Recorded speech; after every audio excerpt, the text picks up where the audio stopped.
22 संबंध बोधक। राष्ट्रपति भवन के ऊपर तिरंगा लहरा रहा है। गंगा के किनारे मेरा घर है। भिखारी ठंड के कारण बीमार हो गया। वह राम के पीछे चल रहा है।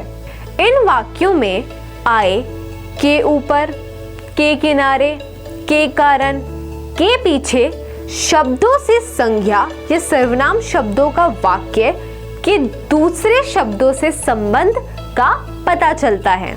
ये सभी शब्द संबंध बोधक अव्यय हैं। ऐसे शब्द जिनसे संज्ञा या सर्वनाम का वाक्य के दूसरे शब्दों के साथ संबंध का बोध होता है, संबंध बोधक कहलाते हैं। संबंध बोधक अव्यय के भेद। संबंध बोधक अव्यय के निम्नलिखित 6 भेद होते हैं। कालवाचक, स्थानवाचक, दिशा सूचक, साधन सूचक, विरोध सूचक, समानता सूचक। पहला, कालवाचक संबंध बोधक। से पहले, के बाद, के पहले आदि। वाक्य प्रयोग। क, बोलने से पहले सोचना चाहिए। ख, पढ़ने के बाद वह खाना खाएगा। दूसरा, स्थानवाचक संबंध बोधक। के ऊपर, के नीचे, के पास, से दूर आदि। वाक्य प्रयोग। क, छत के ऊपर बंदर बैठा है। ख, दुकान के भीतर सामान रखा है। तीसरा, दिशा सूचक संबंध बोधक। के सामने, के आसपास, की ओर आदि। वाक्य प्रयोग। क, मकान के सामने बगीचा है। राम मंदिर की ओर गया है। चौथा, साधन सूचक संबंध बोधक। के द्वारा, के जरिए, के सहारे आदि। वाक्य प्रयोग। क, डाक के जरिए मुझे संदेश मिला। ख, पुस्तक के द्वारा ज्ञात प्राप्त करो। पांचवा, विरोध सूचक संबंध बोधक। के विपरीत, के खिलाफ, के विरुद्ध आदि। वाक्य प्रयोग।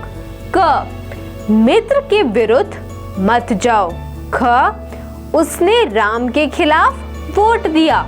छठा, समानता सूचक संबंध बोधक। के जैसा, के समान, की तरह आदि। वाक्य प्रयोग। क, शाम की तरह मैं भी प्रथम आना चाहता हूँ। ख, कोई राम के बराबर नहीं हो सकता। संबंध बोधक तथा क्रिया विशेषण में अंतर। कुछ शब्द ऐसे होते हैं जिनका प्रयोग संबंध बोधक तथा क्रिया विशेषण में समान रूप से होता है। निम्नलिखित वाक्य प्रयोगों को ध्यानपूर्वक पढ़िए और समझिए। क्रिया विशेषण, तुम भीतर जाओ।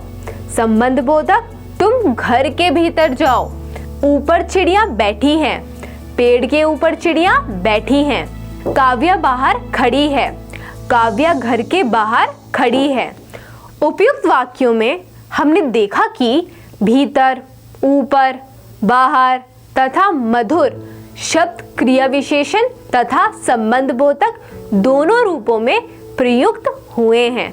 इस प्रकार यह निश्चित होता है कि क्रिया की विशेषता बताने वाले शब्द क्रिया विशेषण कहलाते हैं, जबकि दो शब्दों के बीच संबंध स्थापित करने वाले शब्द संबंध बोधक अव्यय कहलाते हैं।